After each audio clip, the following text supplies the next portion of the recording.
Y Holanda, mis queridísimos seres de luz y oscuridad, espero que se encuentren de maravilla en este hermoso y bello miércoles de terror, en el que nos dejaremos inquietar a través de las páginas de La Dama del Sueño de Wilkie Collins, un relato inquietante acerca de un sueño premonitorio, un hombre con mala suerte y una dama que más que sueño es una pesadilla. Así que sin más dilación, empezamos. La Dama del Sueño, Wilkie Collins. Primer capítulo. Ya hacía algo más de 6 semanas que ejercía mi profesión en el campo, cuando me enviaron en calidad de médico a un pueblo cercano para consultarle a un colega que allí residía sobre un caso médico muy grave. Una noche antes, tras una larga cabalgata, mi caballo sufrió un resbalón, arrastrándome con él en su caída, y se lesionó. Por suerte, mucho más de lo que se lastimó su amo. Por ello, al no poder contar con los servicios del animal, partí en coche hacia mi destino. En aquella época no existía el ferrocarril, y esperaba poder volver en el mismo transporte al atardecer. Una vez finiquitada aquella consulta, me dirigí a la posada más importante del pueblo para esperar allí el coche. Cuando llegó iba completo, por dentro y por fuera. No me quedó otra opción que volver a casa de la forma más barata posible, alquilando un calesín. El precio que me pidieron por este servicio me pareció tan descomunal que decidí buscarme otra posada de menores pretensiones para intentar llegar a un acuerdo más favorable, con un establecimiento menos próspero. Encontré enseguida una casa prometedora, deslustrada pero tranquila, con un antiguo letrero que sin duda no habían pintado desde hacía muchos años. Esta vez, el posadero se conformó con una pequeña ganancia, y en cuanto llegamos a un acuerdo, hizo sonar una campana que tenía en el patio para pedir el calesín. ¿No ha regresado Roberto del mercado? ¿Qué fue a hacer?, preguntó el posadero dirigiéndose a un criado que acudió nada más oír la campana. No, señor, todavía no ha regresado. Bien, entonces debes ir a despertar a Isaac. ¿Despertar Isaac?, me extrañé. Eso no suena nada bien. ¿Es que ustedes los cocheros duermen de día? Sí lo hace, me dijo el posadero sonriendo para sí de una manera bastante rara. Y también sueña en voz alta, agregó el criado. Nunca me olvidaré del susto que me dio la primera vez que lo escuché. Bueno, eso no tiene ninguna importancia, respondió el propietario. Anda y ve a despertar a Isaac. El caballero está esperando su calesín. Aquella conducta del posadero y del criado quería dar a entender mucho más de lo que decían sus palabras. Empecé a tener sospechas de que podía encontrarme ante la pista de algo profesionalmente muy interesante para mí como médico, y decidí que quería echarle un vistazo a aquel mozo antes que el criado lo despertara. «Esperen un segundo», dije. «Me gustaría ver a ese hombre antes de que lo despierten. Soy médico, y si esa extraña manera de dormir y soñar que tiene procede de algo que no funciona bien en su cerebro, tal vez pudiera indicarles lo que hacer con él». «Creo que más bien descubrirá que su mal no tiene ningún remedio», dijo el posadero. «Pero si usted quiere verlo, estoy seguro de que no podrá inconveniente». Me llevó a través del patio y por un pasillo hasta donde estaban los establos. Abrió una de aquellas puertas y me indicó que entrara, quedándose fuera. Me encontré con un establo que tenía 2 pesebre. En uno, un caballo masticaba heno. En el otro, un anciano dormía tendido sobre la paja.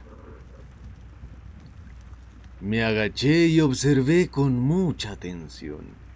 Tenía el rostro consumido, cansado. Sus cejas estaban contraídas dolorosamente. Mantenía la boca bien apretada y las comisuras de los labios señalaban hacia abajo. Sus mejillas huecas y repletas de arrugas y un escaso cabello cano dejaban intuir una pasada pena o sufrimiento. Cuando por primera vez lo miré, respiraba de una manera convulsiva y enseguida comenzó a hablar en sueño.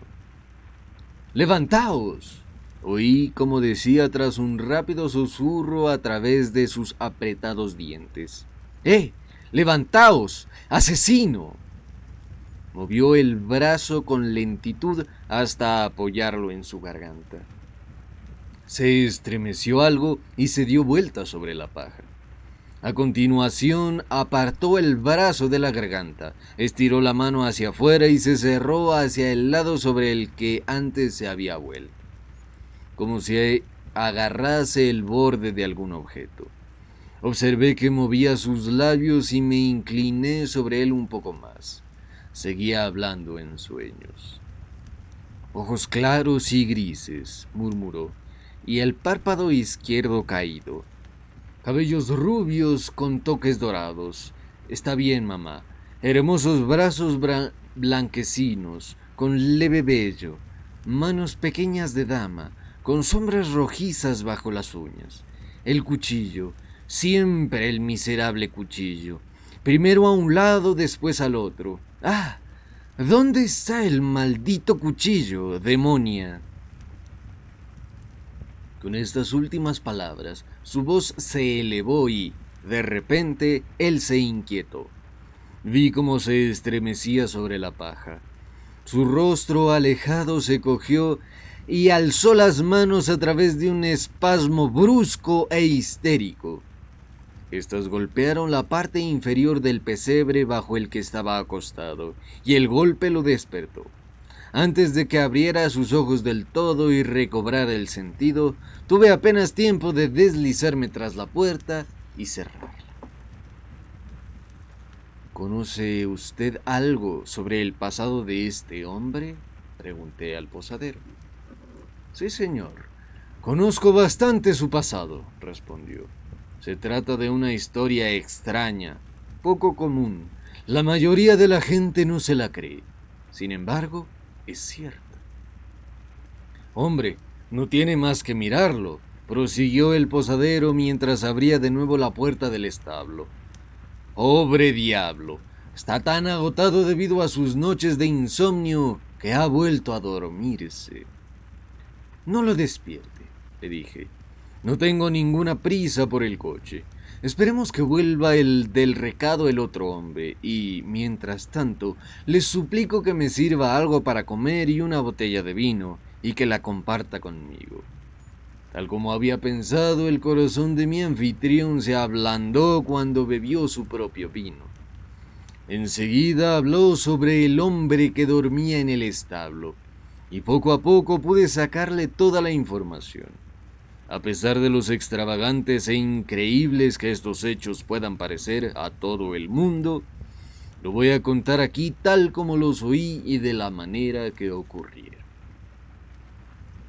Capítulo 2. Hace muchos años, un hombre humilde llamado Isaac Scatchard vivía en los suburbios de un importante puerto marítimo de la costa oeste de Inglaterra.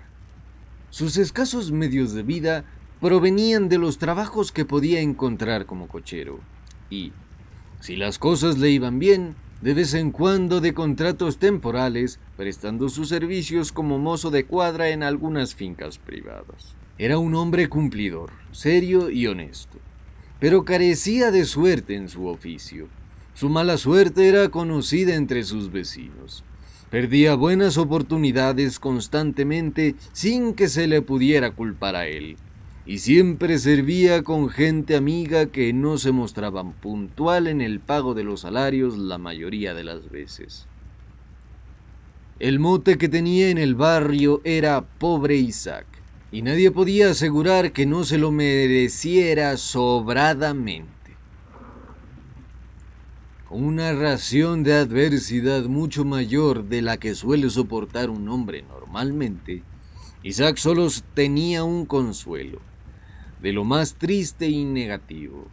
Carecía de esposa e hijos, que acrecentaron sus angustias o compartieran la amargura ante sus diversos fracasos en esta vida.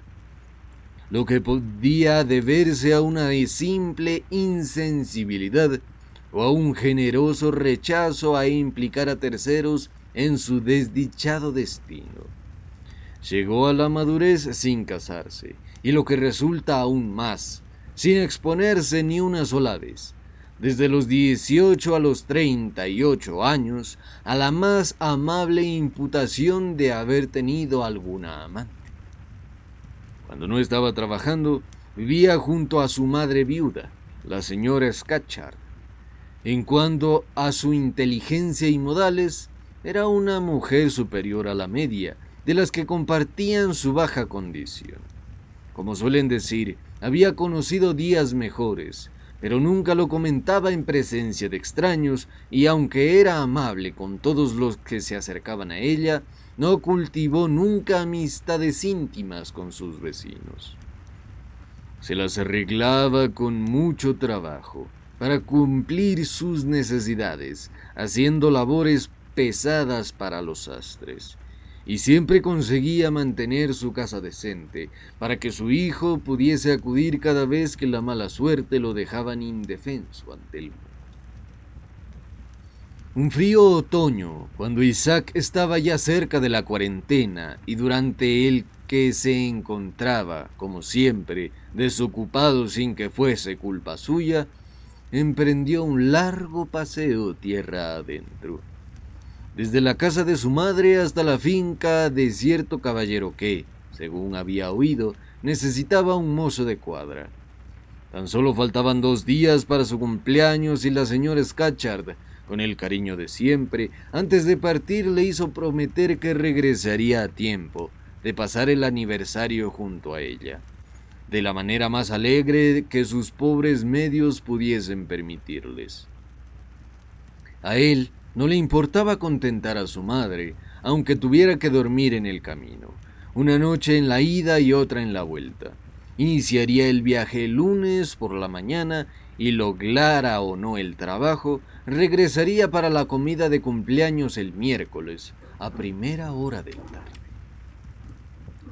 Pero como no llegó a su destino hasta el lunes por la noche, demasiado tarde ya para solicitar el puesto de mozo de cuadra, decidió dormir en la posada de la aldea, y el martes bien temprano se presentó en la casa del caballero solicitando le permitieran cubrir la vacante. Su mala suerte lo perseguía sin descanso, inexorable, como de costumbre. Las fabulosas recomendaciones que pudo enseñar no le sirvieron para nada. Su largo viaje resultó en vano. El día anterior le habían dado el trabajo de mozo de cuadra a otro hombre. Isaac aceptó este nuevo revés con resignación, y como si fuera algo ya previsto. Lento en sus reflejos por su naturaleza, mostraba una apagada sensibilidad y un carácter paciente y flemático que frecuentemente distingue a los hombres que poseen poderes mentales de incómodo funcionamiento. Agradeció al mayordomo del caballero el hecho de haberle concedido aquella entrevista con una serena urbanidad de costumbre, y se fue sin que se notase la desacostumbrada depresión en su rostro y en su conducta. Antes de emprender el viaje de regreso, hizo algunas averiguaciones en la posada y se aseguró que podía ahorrarse algunos kilómetros si seguía un camino diferente. Se dotó de instrucciones complementarias que se repitió varias veces respecto a las muchas vueltas que debía dar, y así emprendió el camino de vuelta, andando durante todo el día y deteniéndose solo en una ocasión para comer algo de pan y queso. Cuando empezó a oscurecer se puso a llover y el viento arreció. Además estaba en una zona que apenas conocía, aunque sabía que estaba a unos 15 kilómetros de su casa. La primera vivienda que encontró para poder informarse fue una solitaria posada junto al camino, al borde de un espeso bosque. Aunque parecía un lugar desolado, constituía una visión muy gratificante para un hombre perdido que también estaba hambriento, muerto de sed, con los pies doloridos y calado hasta los huesos. El posadero era simpático y tenía un aspecto respetable, y el precio que le pidió a cambio de una cama era sumamente razonable. Por tanto, Isaac decidió quedarse a dormir en la posada con toda comodidad. Era un hombre de carácter sobrio. Su cena consistió en un par de lonchas de tocino, una rebanada de pan casero y una pinta de cerveza. No fue a acostarse justo después de tan parca comida, sino que permaneció sentado junto al posadero, hablando acerca de sus escasas posibilidades y de su prolongada racha de mala suerte, y pasando de estas naderías a los caballos y las carretas. Ni él, ni el posadero, ni los escasos peones que pasaban el tiempo en aquella taberna expresaron nada que pudiese excitar lo más mínimo la pobre y oscura imaginación de Isaac. Algo más tarde de las 11 cerraron la posada. Isaac acompañó al posadero y le sostuvo la vela mientras atrancaba las puertas y ventanas de la planta baja. Se percató con cierta sorpresa de la solidez de aquellos cerrojos y maderos y de los póstigos forjados de hierro. «Aquí estamos muy aislados», le explicó el posadero. «Nunca han intentado forzar la entrada, pero siempre es mejor asegurarse. Si no hay nadie durmiendo, soy el único hombre de toda la casa. Mi mujer y mi hija son demasiado tímidas y la joven sirvienta se parece a sus amas. ¿Quiere otra cerveza antes de acostarse? No. Créame, no entiendo cómo un hombre tan comedido como usted puede estar sin trabajo. Aquí es donde va a dormir. Usted es nuestro único huésped esta noche y creo que se percatará de que mi patrona ha hecho todo lo posible para que se encuentre cómodo. ¿De verdad no quiere otra cerveza? Muy bien. Buenas noches». Un reloj del pasillo marcaba las 11:30 cuando se subieron al dormitorio, cuya ventana daba al bosque del fondo de la posada. Isaac cerró la puerta con llave, puso la vela sobre la cómoda y se dispuso a dormir.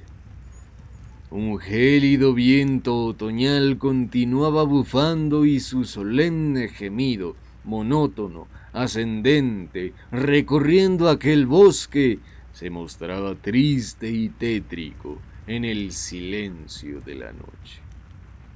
Isaac estaba extrañamente desvelado.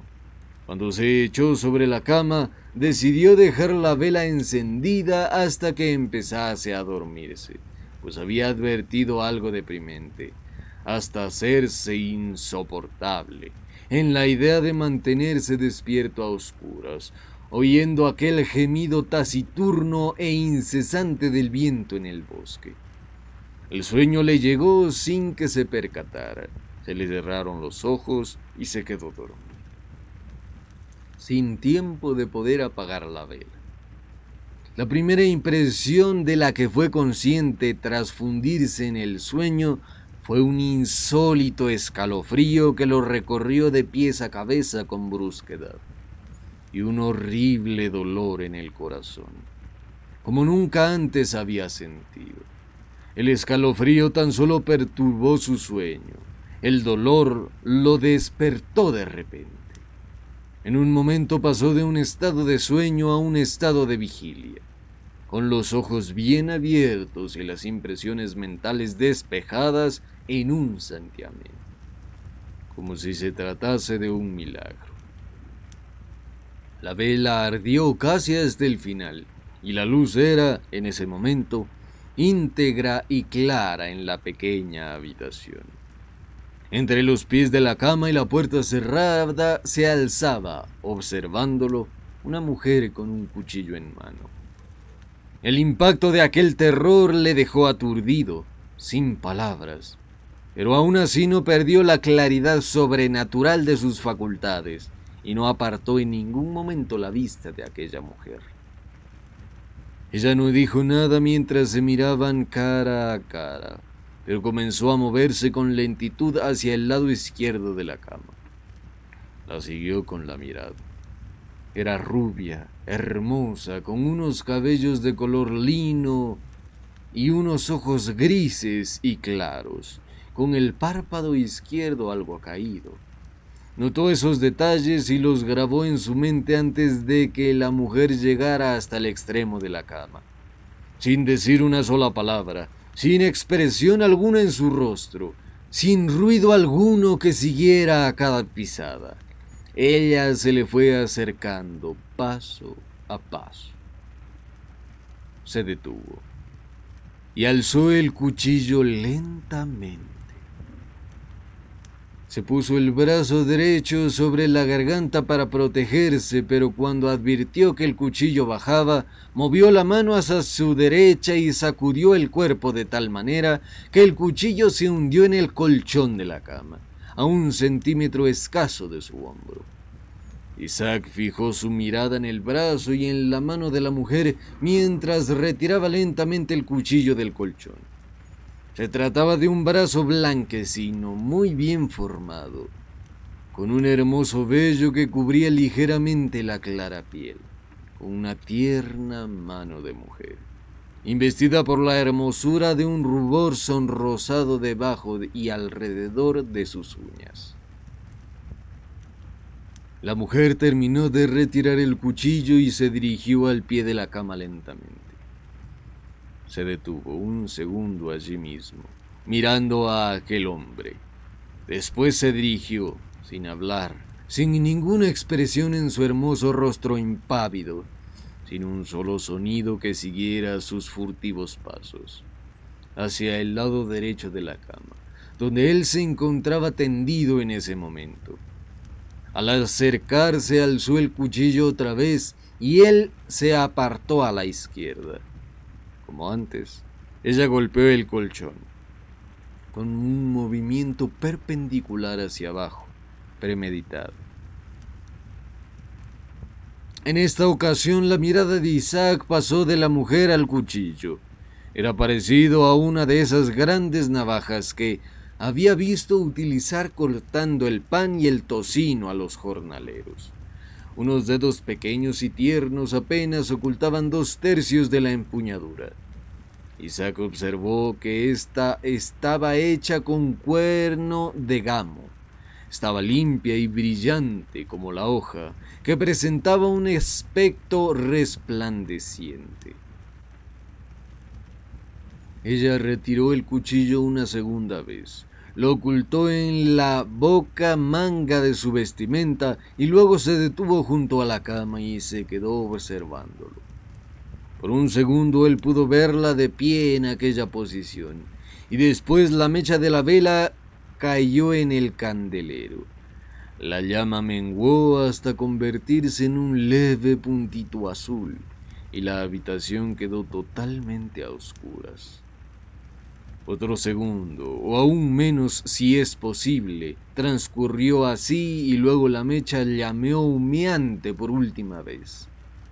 Isaac no vio nada, aunque miraba con ansiedad hacia el lado derecho de la cama, cuando el centello, el último resplandor de la vela, la mujer rubia del cuchillo había desaparecido. La certeza de que se encontraba otra vez a solas disminuyó el dominio del miedo que se había provocado su silencio hasta aquel entonces. En un santiamén desapareció aquella agudeza sobrenatural que la intensidad del pánico había proporcionado a sus facultades. Las ideas se le confundieron. El corazón comenzó a latirle como si fuera un caballo desbocado. Por primera vez sus oídos se abrieron desde la aparición de la mujer, a la sensación del asiajo quejido del viento entre los árboles, y con la horrible convicción de la realidad que había visto todavía viva en su interior, saltó de la cama gritando: ¡Un asesino! ¡Despertad! ¡Despertad! Se abalanzó de cabeza hacia la puerta en la oscuridad. Estaba perfectamente sellada con llave, justo como la había dejado antes de acostarse. Sus gritos asustaron a toda la casa. Oyó exclamaciones aterrorizadas y confusas de las mujeres. Vio como el dueño de la casa se acercaba a través del pasillo con una vela encendida en una mano y un arma en la otra. ¿Qué sucede?, preguntó el posadero casi sin aliento. Isaac solo le pudo contestar mediante un susurro.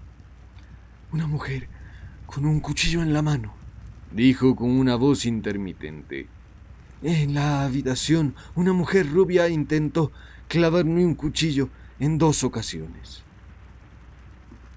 Las ya pálidas mejillas del posadero palidecieron todavía más. Observó a Isaac con cierta angustia al resplandor vacilante de su vela, y su cara comenzó a sonrojarse otra vez. Su voz se alteró al mismo que su piel. «Parece que erró 2 veces», dijo. «Pude esquivar su cuchillo cuando bajaba», continuó Isaac con idéntico susurro asustado. «En ambas ocasiones se clavó en el colchón». El posadero entró de inmediato, la vela al interior del dormitorio.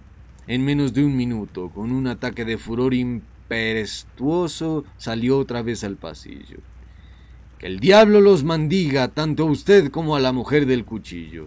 La sábana y el colchón no tienen una sola señal de haber sido agujereados.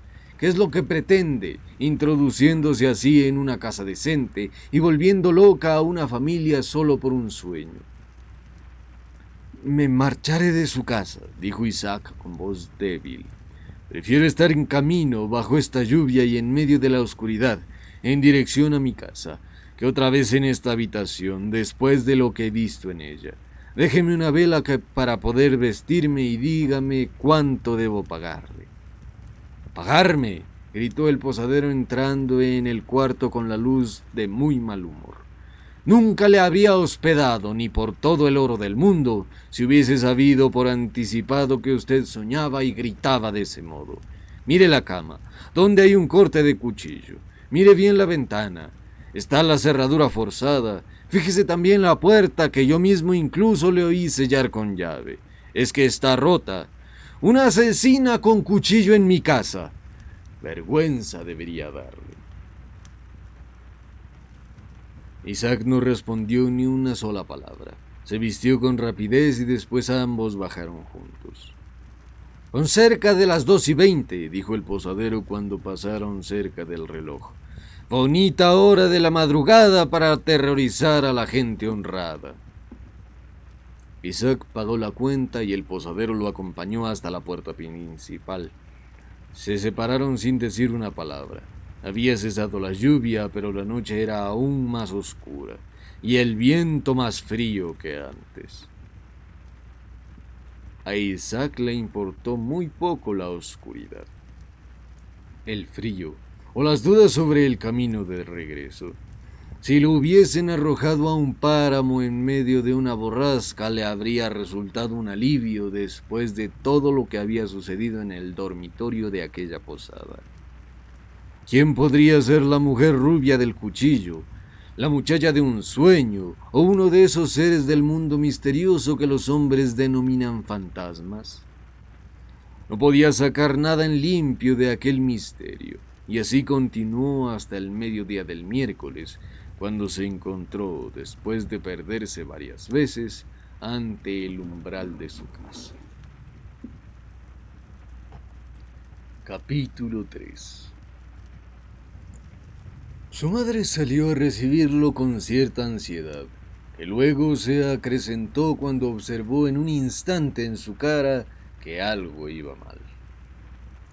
«No he conseguido el trabajo, pero así es mi suerte. Anoche tuve una pesadilla, o quizá vi un fantasma. Sea como fuese, me asusté mucho y aún no me siento muy bien». «Isaac, tu rostro me transmite miedo. Entra y acércate al fuego. Ven, cuéntamelo todo».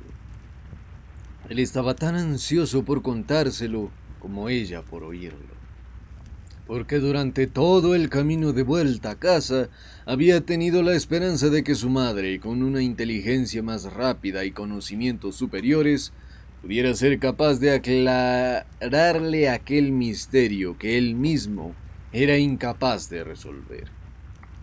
Su recuerdo del sueño era aún vivo y reciente, aunque sus ideas eran muy confusas. El rostro de la madre palidecía mientras él hablaba.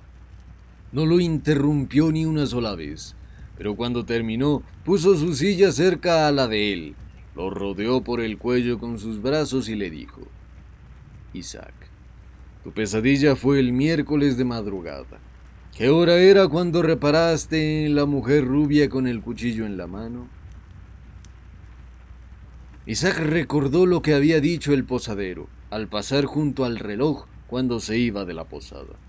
Intentó calcular lo mejor posible el tiempo transcurrido entre el instante en que abrió la puerta de su habitación y en el que se fue. Sobre las 2 de la mañana, contestó. La madre le soltó el cuello de repente y se retorció las manos en un gesto de desesperación. Isaac, el próximo miércoles será tu cumpleaños y naciste a las 2 de la mañana. La inteligencia de Isaac no era tan aguda como para poder contagiarse del temor supersticioso de su madre. Se asombró y se alarmó bastante cuando ella se levantó de la silla de repente.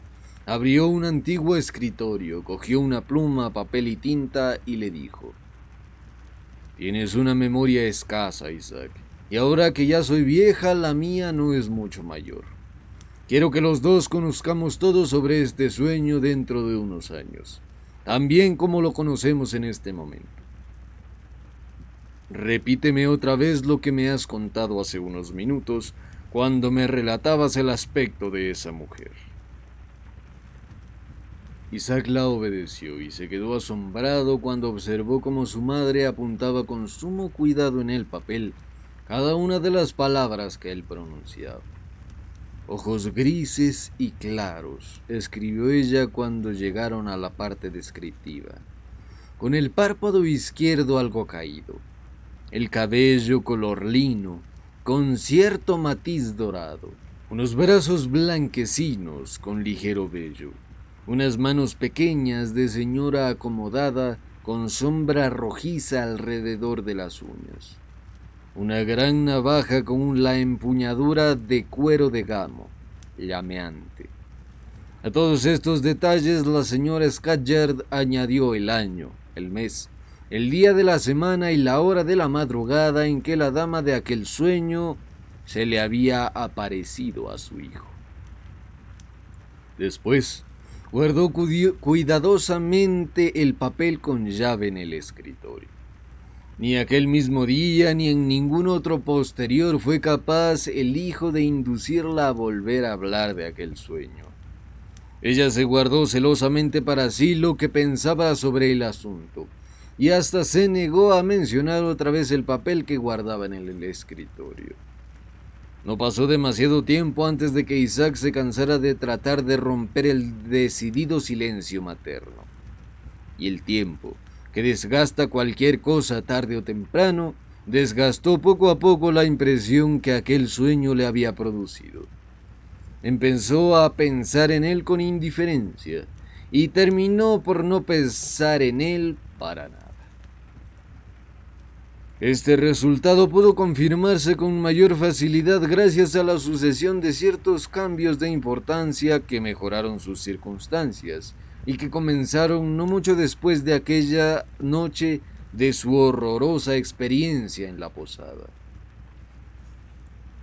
Por fin consiguió una recompensa a su largo y resignado trabajo.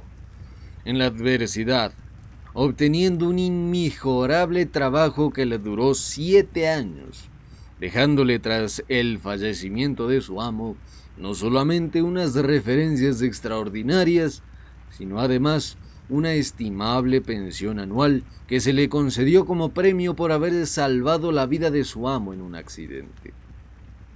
Así fue como Isaac Scatcherd regresó a la casa de su anciana madre unos 7 años después del incidente del sueño en la posada, teniendo a su disposición una cantidad anual suficiente para mantenerlos en la comunidad y la independencia durante el resto de sus vidas.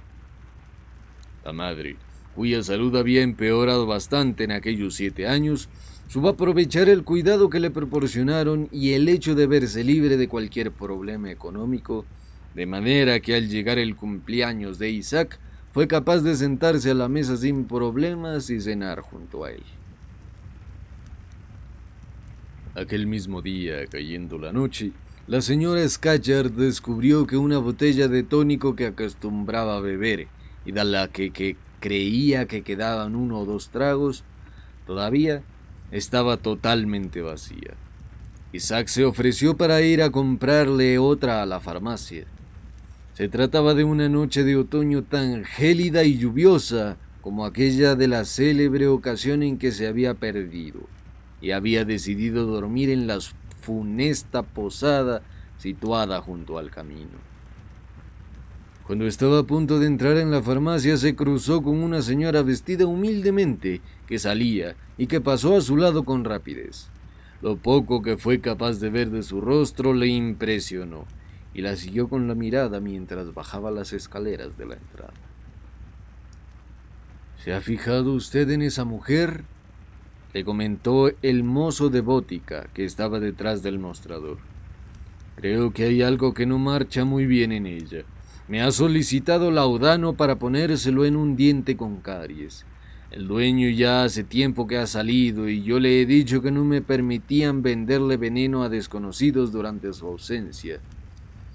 Se ha reído de un modo extraño y me ha asegurado que volverá dentro de una media hora.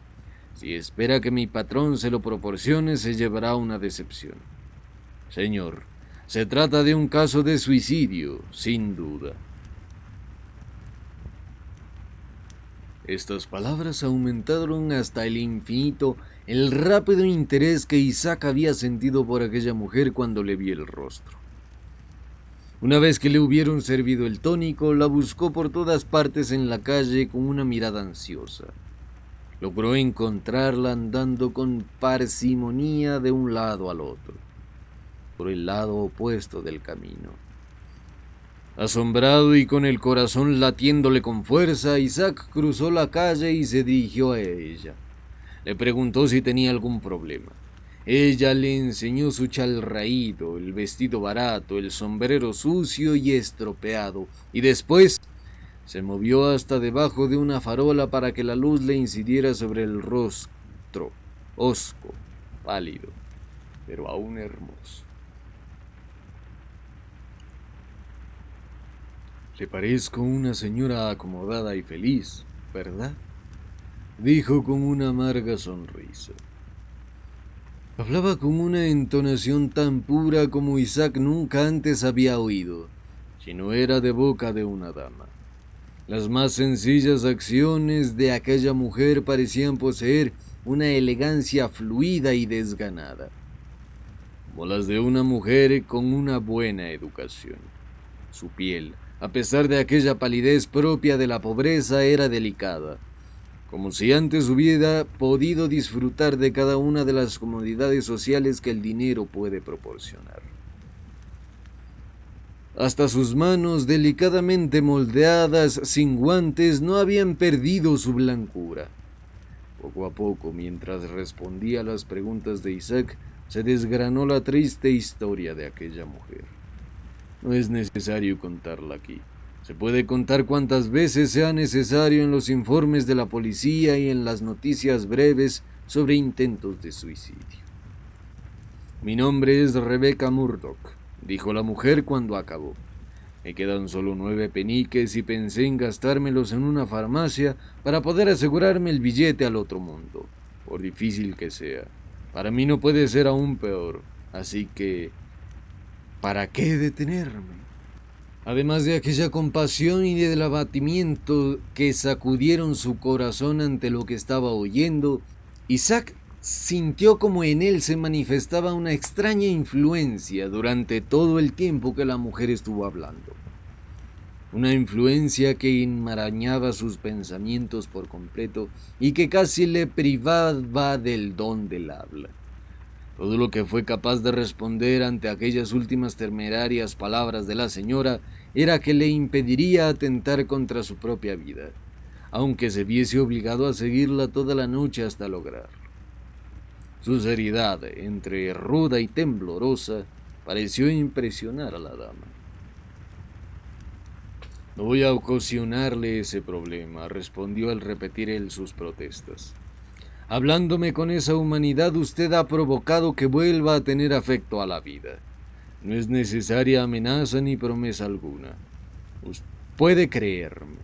Venga mañana a verme a las 12 al Prado de Fuller y me encontrará viva y coleando para dar cuenta de mí misma.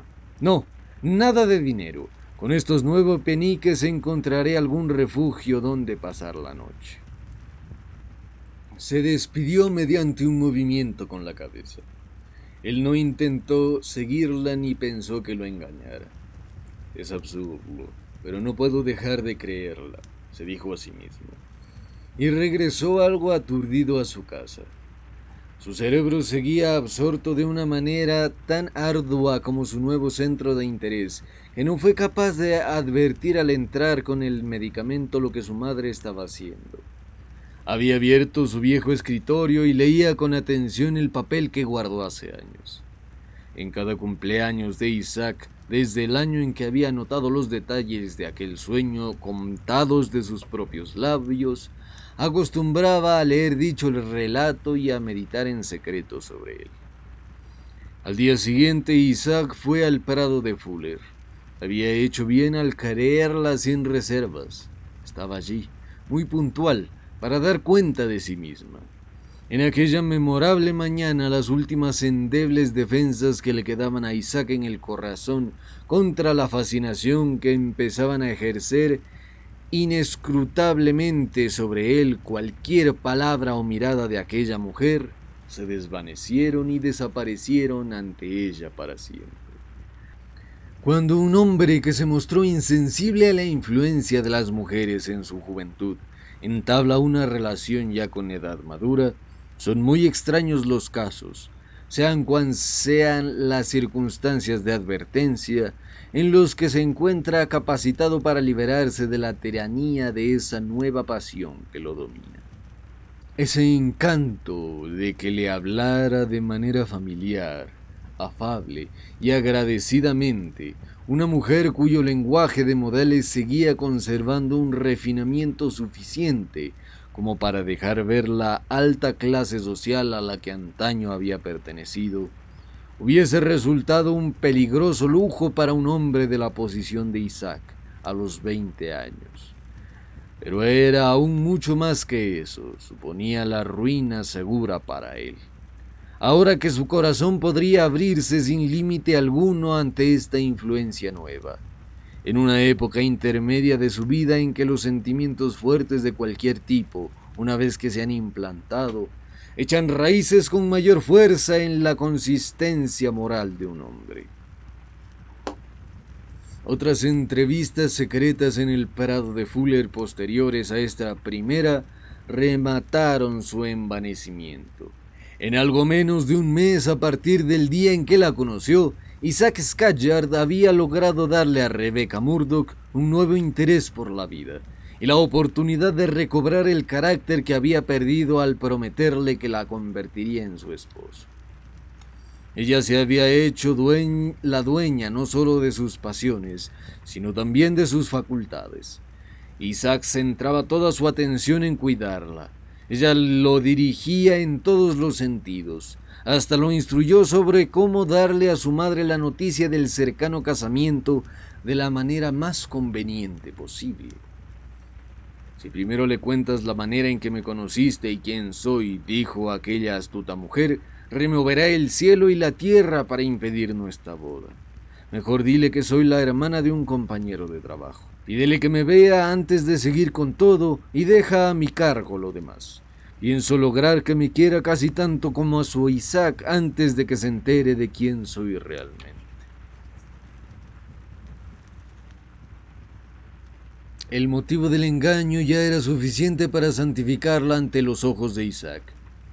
La estrategia propuesta lo libraba de una gran angustia y además tranquilizaba su conciencia, algo incómoda en relación con su madre. Pero había algo que faltaba para la felicidad fuera completa, algo que no era capaz de precisar, algo que no podía rastrear misteriosamente y no obstante, algo que se dejaba sentir de manera constante y no en el momento en que Rebeca estaba ausente, sino, por raro que parezca, cuando estaba en su presencia. Ella, con él, era la amabilidad personificada. Nunca le hacía recordar su menor inteligencia ni sus toscos modales. Demostraba la ansiedad más tierna por complacerle en las más pequeñas nimiedades, pero, a pesar de todo, él nunca logró sentirse en paz del todo a su lado. Ya hubo en su primer encuentro junto a su admiración cuando miró la cara una ligera sensación, involuntaria, de indecisión sobre si aquella cara le resultaba del todo desconocida. Ninguna de las intimidades posteriores había tenido el menor efecto sobre esa inexplicable y fastidiosa incertidumbre. Ocultando la verdad como le pidieron, anunció a su madre su compromiso matrimonial con precipitación y alguna turbulencia, justo el mismo día en que lo contrajo. La pobre señora Scudder mostró su absoluta confianza en su hijo al abrazarle y felicitarle por haber encontrado al fin, en la hermana de uno de sus compañeros de trabajo, una esposa capaz de consolarlo y cuidarlo cuando ella faltara.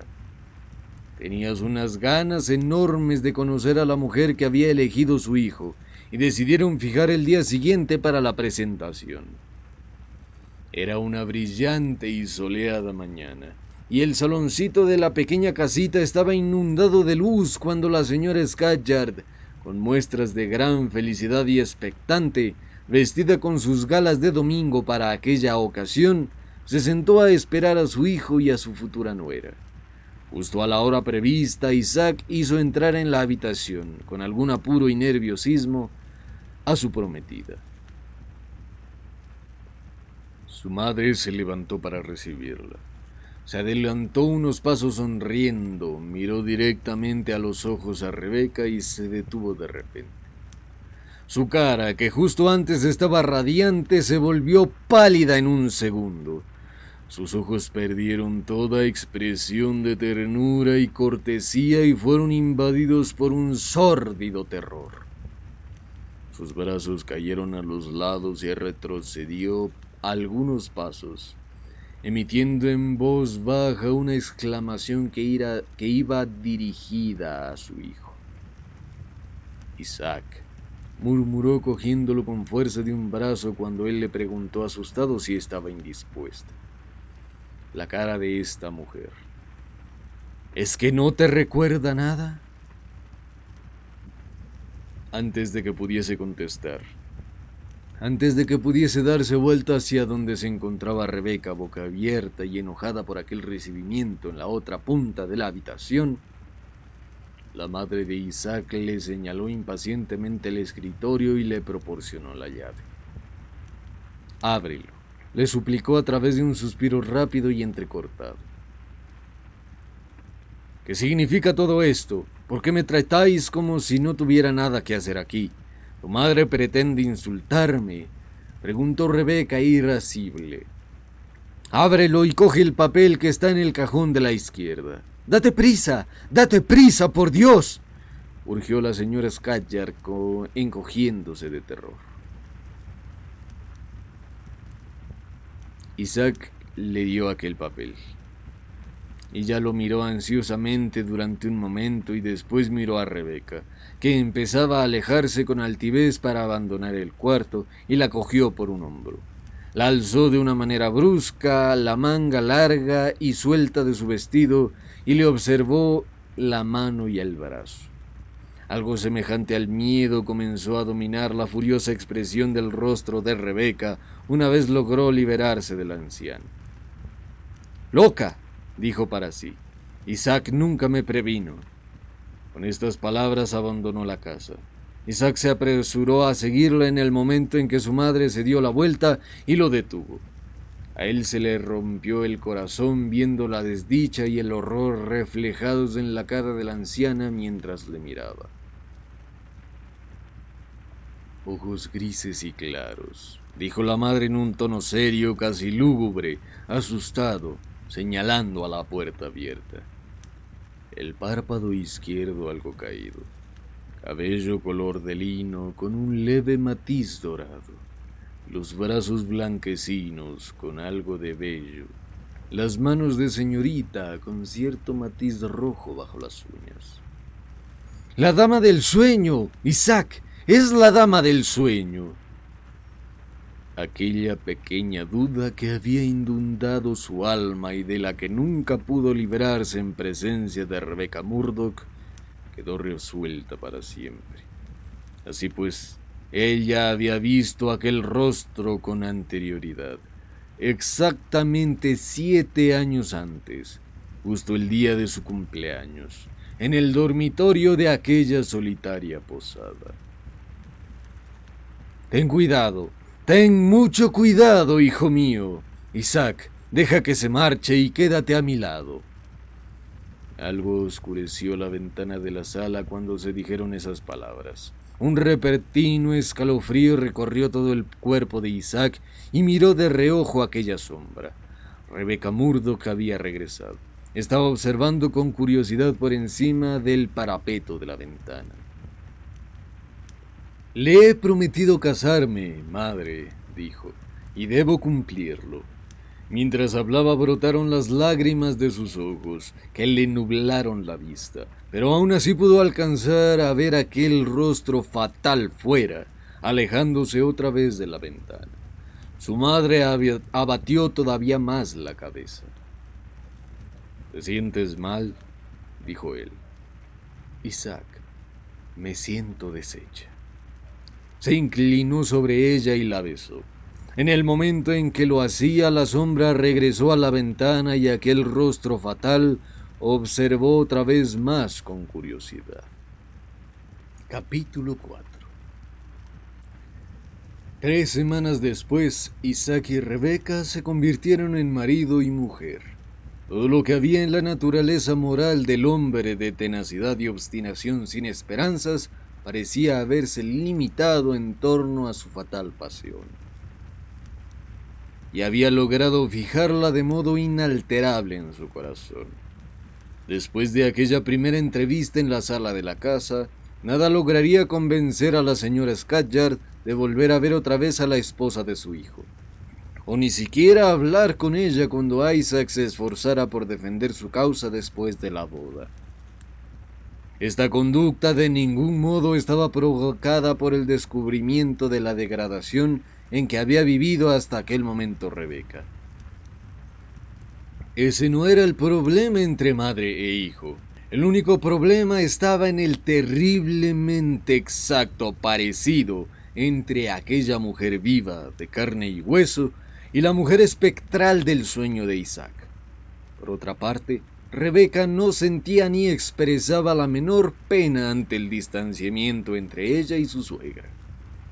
Para mantener la paz, Isaac nunca había sido capaz de negar su primera idea acerca de que la vejez y la larga enfermedad de su madre le habían afectado el juicio. Hasta permitió que su esposa lo regañara por no habérselo confesado en la época del compromiso, en vez de arriesgarse a tener que contarle la verdad. Sacrificar su integridad ante su única e imperiosa ilusión le parecía un hecho sin importancia, y casi no le costó nada a su conciencia después de todos los sacrificios que ya había realizado. No quedaba lejos el momento cruel y lamentable de despertar de su ilusión. Isaac descubrió que su esposa cambiaba su modo de tratarlo tras algunos meses de tranquila vida matrimonial. Cuando estaba finalizando el verano y el año avanzaba hasta llegar el mes de su cumpleaños, se volvió altiva y de mal humor. Y su amistad con sujetos de catadura nada recomendable y a pesar de las discusiones, amenazas, órdenes y ruegos, no pasó mucho tiempo sin que ella, después de cada nuevo problema, aprendiera a buscar el olvido en la bebida. Después del primer lamentable descubrimiento de que su esposa mantenía tratos con borrachos, poco a poco se le impuso a Isaac la cruel certeza de que ella misma ya era una borracha. Isaac se encontraba ya en un lamentable estado de depresión desde un tiempo antes de que se presentaran estos problemas conyugales. Como podía advertir con meridiana claridad cada vez que acudía a visitarla, la salud de su madre empeoraba rápidamente, y él se culpaba secretamente de ser la causa de aquel sufrimiento tanto físico como mental que ella soportaba.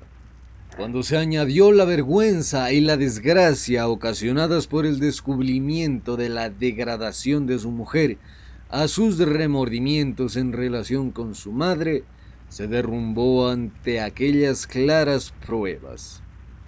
Su rostro comenzó a cambiar rápidamente y pareció pronto un hombre con el alma rota. Su madre, que luchaba con todas sus fuerzas contra aquella enfermedad que la iba acercando a la muerte, fue la primera que se percató del triste cambio en su hijo, y fue la primera que conoció el último y peor problema de su nuera. Cuando Isaac le hizo la humillante confesión, solo pudo llorar de amargura. Pero en la siguiente ocasión en que pudo visitarla, la anciana ya había tomado una decisión respecto a las penas que lo oprimían. Una resolución que lo asombró y hasta lo alarmó.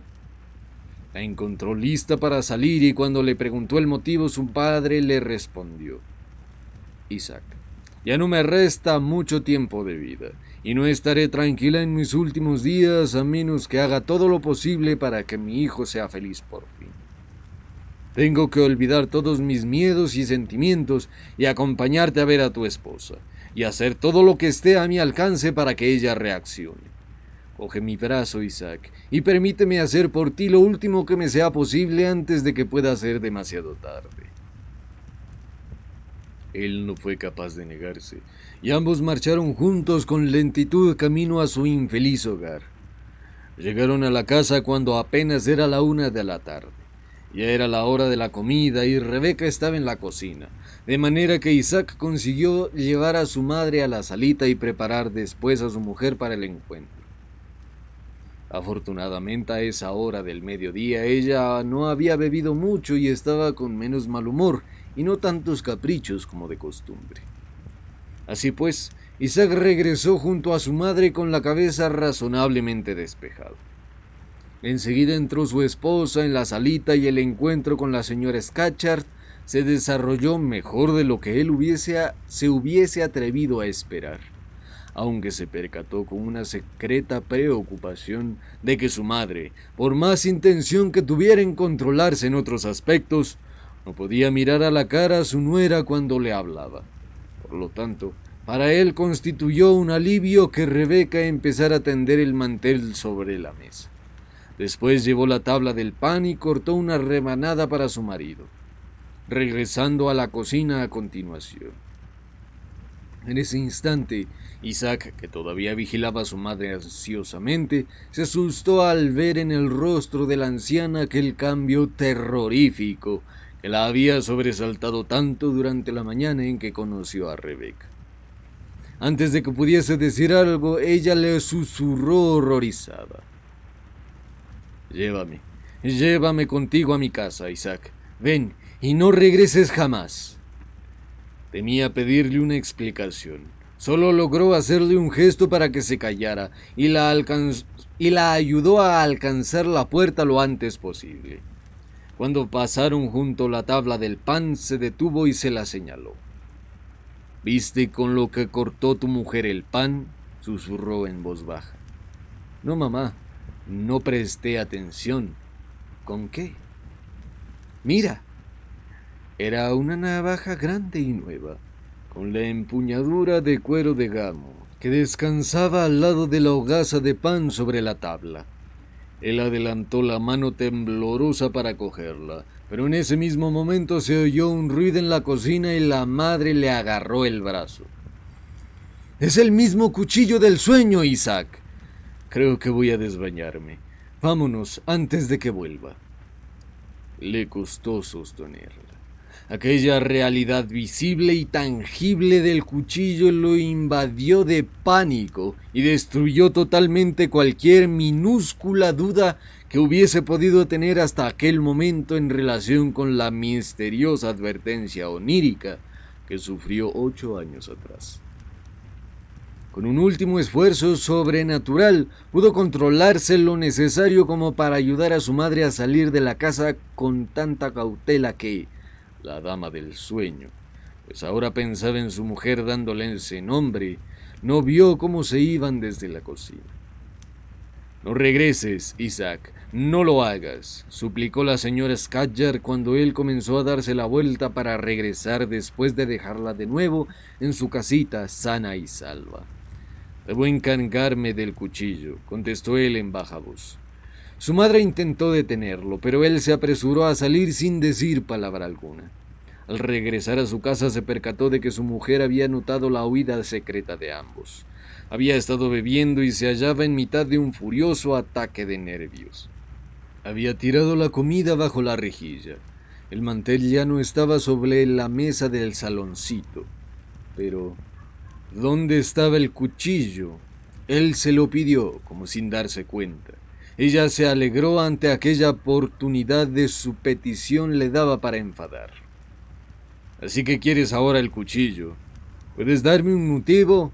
«No, no lo tendrás, ni aunque me lo pidas de rodillas». Los sermones posteriores pusieron a la luz de hecho que ella lo había comprado en una oferta y que lo consideraba como una propiedad personal. Isaac comprendió lo inútil que sería tratar de obtener la navaja por las buenas, y decidió que más tarde la intentaría buscar sin que ella se diese cuenta. Pero aquella búsqueda fue en vano. Llegó la noche y salió a la casa para dar un paseo por la calle.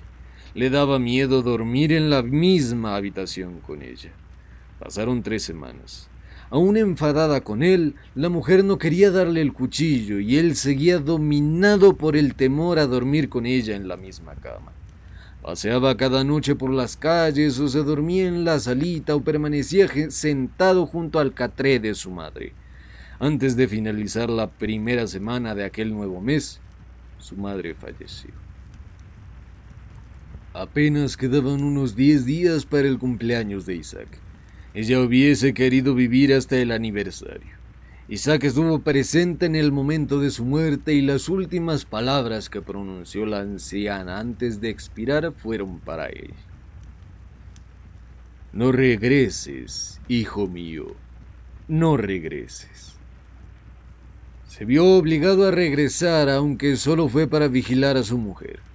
Esta estaba enfadada, muchísimo, por la desconfianza que él le demostraba.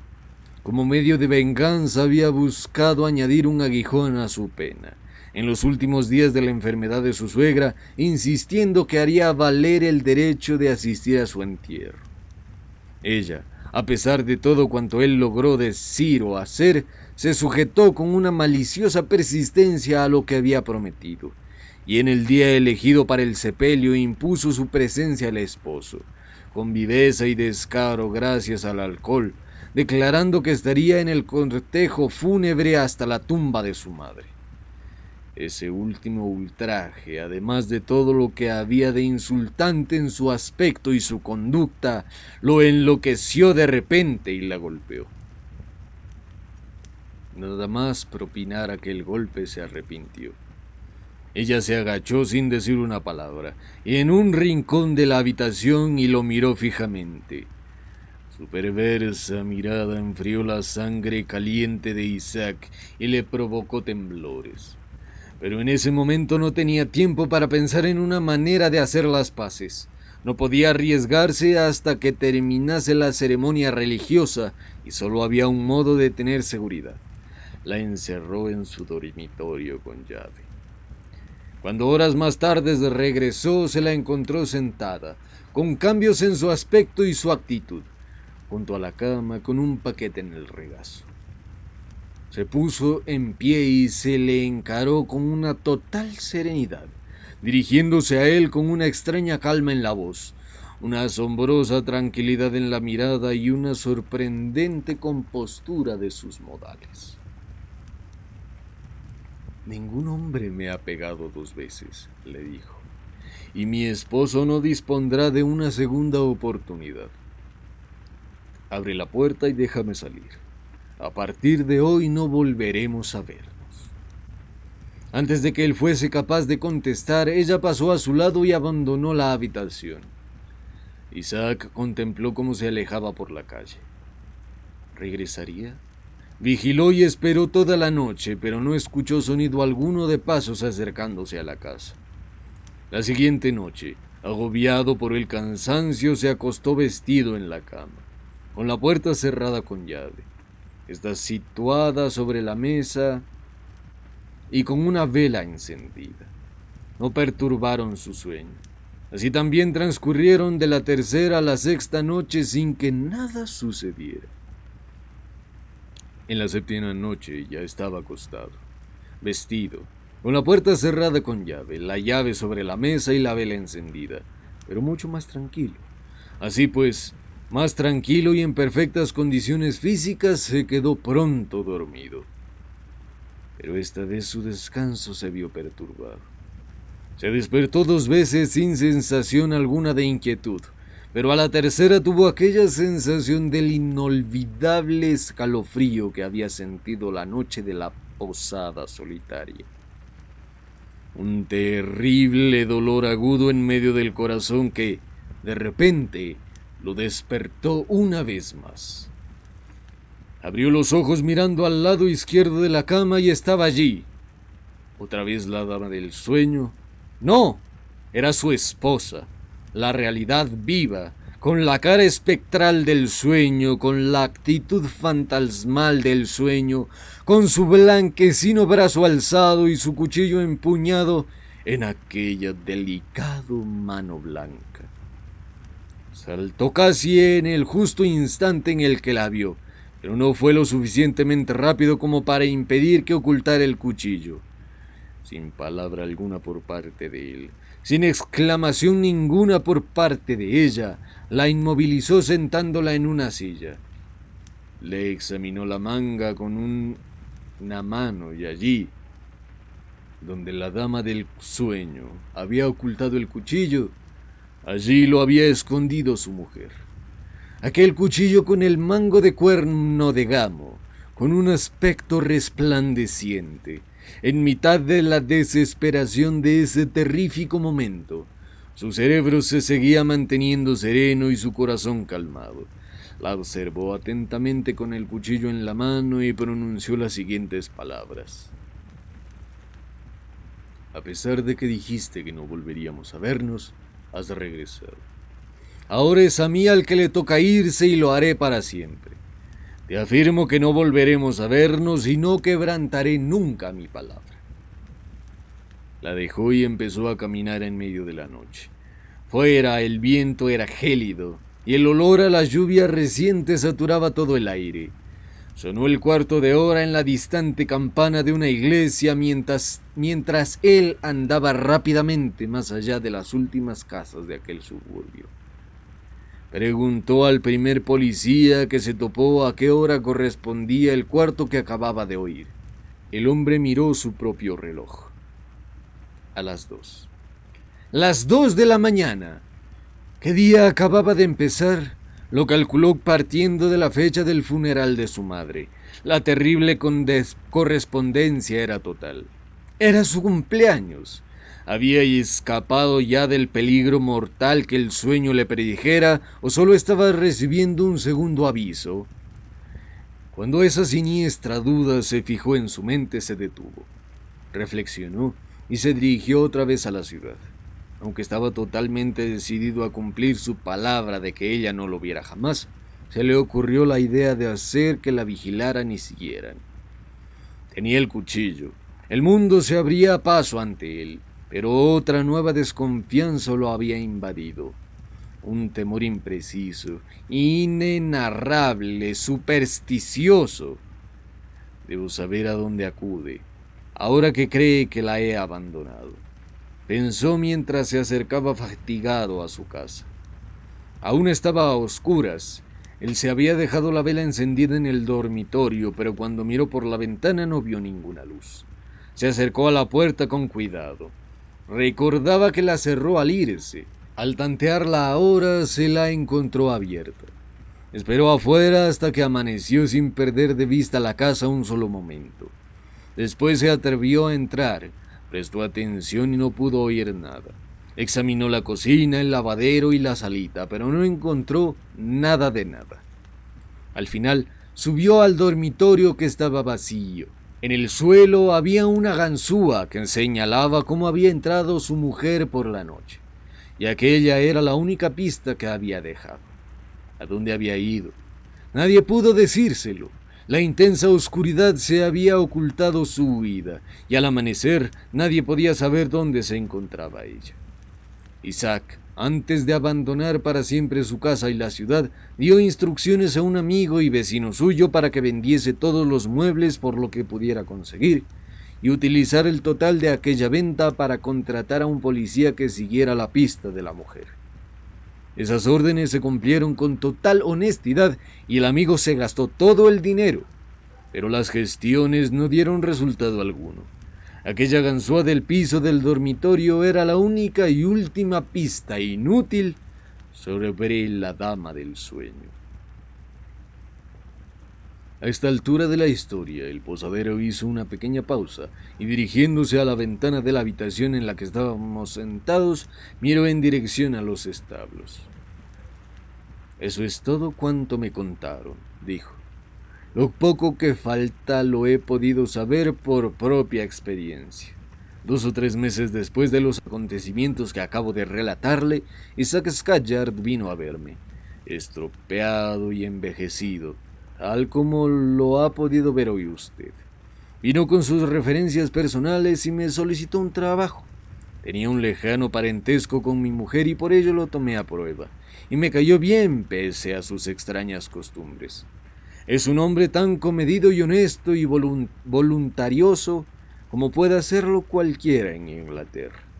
En cuanto al hecho de que se mantenga despierto por la noche y duerma en los momentos de ocio durante el día, ¿quién podría asombrarse después de oír su historia?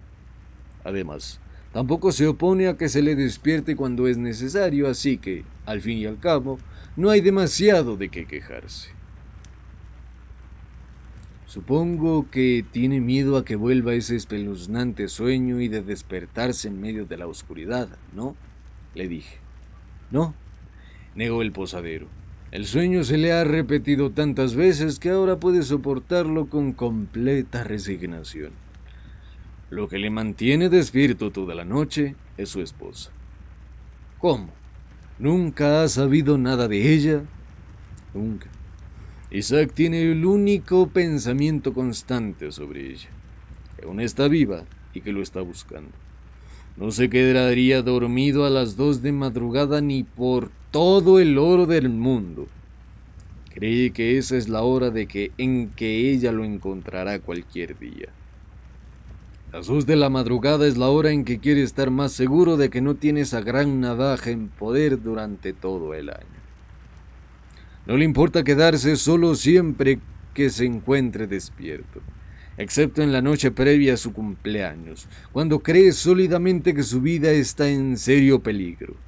Desde que se encuentra aquí solo ha disfrutado de un único cumpleaños y durante ese día se quedó sentado al fresco toda la noche. Ella me está buscando. Es todo lo que dice cuando alguien le habla sobre la angustia de su vida. Ella me está buscando. Tal vez tenga razón. Ella puede estar buscándolo. ¿Quién puede saberlo? ¿Quién puede saberlo? Refrendé. Fin del relato La Dama del Sueño de Wilkie Collins.